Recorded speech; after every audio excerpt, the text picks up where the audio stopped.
অঙ্গীকার ছিল যে এখানে কোনো মাদক, চাঁদাবাজ এবং ছিনতাইকারীর কোনো স্থান হবে না।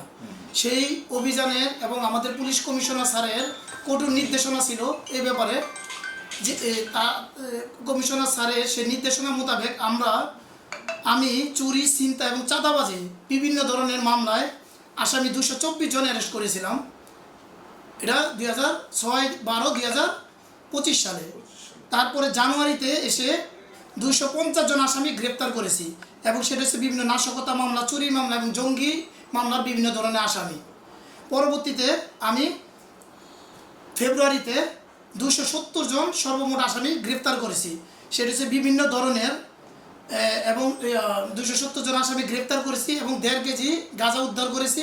এবং যেদিন জয়েন করেছি সেদিন প্রথম দিনই আমি এক মহিলার 3.5 ভরি স্বর্ণ চুরি হয়ে গিয়েছিল, সেটা আমি তাৎক্ষণিকভাবে আমার অফিসার ফোর্স পাঠিয়ে সেটা ওই হবিগঞ্জ থেকে উদ্ধার করা হয়েছে, আসামি গ্রেপ্তার করা হয়েছে এবং মামলা রুজু করা হয়েছে এবং সেই মোতাবেক আসামি গ্রেপ্তার করা হয়েছে এবং তাদের কোর্টে বিজ্ঞ আদালতে চালান দেওয়া হয়েছে এবং 3.5 ভরি স্বর্ণ উদ্ধার করা হয়েছে।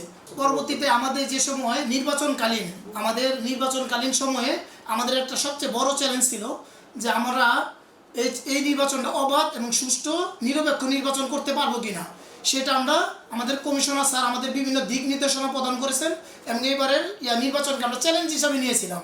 সেই মোতাবেক আমি আমাদের প্রত্যেকটা অফিসার ফোর্স যারা ছিল তাদেরকে বিভিন্ন ধরনের ব্রিফ দিয়েছি এবং কোনো ধরনের অনৈতিক কোনো কর্মকাণ্ড হতে দেওয়া হয়নি এবং আমরা সুষ্ঠুভাবে এবং নিরপেক্ষভাবে শান্তিপ্রিয়ভাবে আমরা নির্বাচন সম্পূর্ণ করেছি, যেটা আল্লাহর কাছে লাখ লাখ শুকরিয়া। এবং আমাদের মাননীয় পুলিশ কমিশনার স্যার আমাদের ধন্যবাদ জ্ঞাপন করেছেন এবং আমি আজকে আমাদের অভিযান পরিচালনা করেছিলাম। বিশেষ অভিযান ছিল আজকে আমাদের। বিশেষ অভিযান পরিচালনা করে আমি বিরুলিয়া ব্রিজ এলাকায় 3:30টা থেকে আমরা অভিযান পরিচালনা করেছি এবং ওই সময় আমরা বিভিন্ন মেয়াদে বিভিন্ন ধরনের সেবনকারী সহ আমরা 12 জন আসামি অ্যারেস্ট করেছি এবং ঝিলপাড় বস্তি থেকে আমরা একটি সাউন্ড গ্রেনেড, 8 রাউন্ড বিভিন্ন গুলির খোসা এবং একটি পিস্তলের ম্যাগজিন সহ উদ্ধার করতে সক্ষম হয়েছি। আমি এখানে জয়েন করার পরে এই থানায় বিভিন্ন ধরনের কোনো ধরনের অনৈতিক কর্মকাণ্ড, চাঁদাবাজ, ছিনতাইকারী এবং কোনো ধরনের মাদকের সাথে যত ধরনের গডফাদার যেই থাকুক, এটা আমার বড় চ্যালেঞ্জ ছিল, যেখানে কোনো মাদকের আস্তানা থাকতে পারবে না। বড় চ্যালেঞ্জ ছিল এটা, বড় চ্যালেঞ্জ ছিল আমার। আসলে এই যে মানে সাধারণ মানুষের সঙ্গে পুলিশের আস্থা এবং সচেতনতা বাড়াতে আপনার থানায় কি ধরনের উদ্যোগ নেওয়া হয়েছে? সাধারণ মানুষ যে সময় আমার কাছে যে কোনো ধরনের অভিযোগ নিয়ে আসে, আমি তাৎক্ষণিকভাবে আমাদের একটা টিম রেডি থাকে এবং সেটা আমি তাৎক্ষণিকভাবে অভিযোগ ওই অফিসারের নামে ইনডোজ করে তাৎক্ষণিক ইমিডিয়েটলি রাশেস টু দি স্পটে যেয়ে পুরো ঘটনা বিস্তারিত যদি মনে হয় যে এটা আমলযোগ্য অপরাধে, তাহলে সাথে সাথে মামলা রুজু করে আসামিকে আইনগত ব্যবস্থা গ্রহণ করি এবং বিজ্ঞ আদালতে সুপর্দ করি।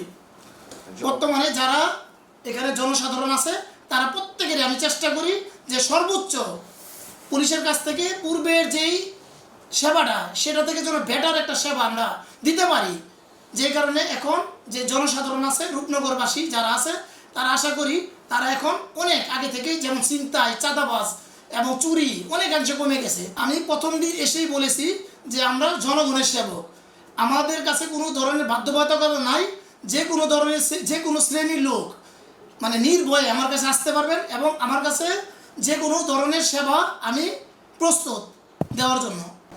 যেহেতু জনগণের সেবক পুলিশ, আমি সেটাই সর্বোচ্চ আমি চেষ্টা করব যেন জনগণের সর্বোচ্চ প্রায়োরিটি দিতে এবং যে কোনো ধরনের অভিযোগ, মাদক কিংবা যে কোনো ধরনের চাঁদাবাজির ঘটনার সংশ্লিষ্ট যদি আমার কাছে নিয়ে আসে, তাহলে আমি সাথে সাথে এটা চেষ্টা করব আমার যত অফিসার আছে তাদের সুষ্ঠু বন্টনের মাধ্যমে এবং কোনো এলাকায় চাঁদাবাজ, ছিনতাইকারী এবং মাদকের কোনো ধরনের যেন আস্তানা থাকতে না পারে এবং আমাদের প্রত্যেকটা অফিসারকে এই ব্যাপারে প্রতি মাসের 2 থেকে 3 বার করে আমি ব্রিফ দিই এবং কোনো লোকজন যেন হয়তো হয়রানির শিকার না হয় এবং কোনো লোকের বিরুদ্ধে যে কোনো ধরনের অভিযোগ হলেই পরবর্তী যেন এরা সুষ্ঠু তদন্ত করে সে যদি দোষী সাব্যস্ত না হয় তার যেন মামলা থেকে অব্যাহতি দেওয়া হয় এবং কোনো লোক যেন অযথা হয়রানির শিকার না হয়, এটা আমি আমার প্রত্যেকটা অফিসারে ব্রিফ দিয়েছি এবং যারা ভুক্তভোগী যারা আসে তাদেরকে আমরা অবশ্যই সর্বোচ্চ প্রায়োরিটি দিব এবং কোনো ধরনের যেন হয়তো হয়রানির শিকার না হয় সেজন্য অন্য জায়গায় যেতে না পারে,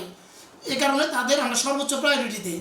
জিলপার বস্তিতে আমার কিছু গোয়েন্দা সোর্স লাগিয়ে দিয়েছি এবং যে কোনো ধরনের আমাদের কাছে তাৎক্ষণিকভাবে যে সে যত বড় ক্ষমতাশালী হোক তার কোনো ক্ষমা নাই।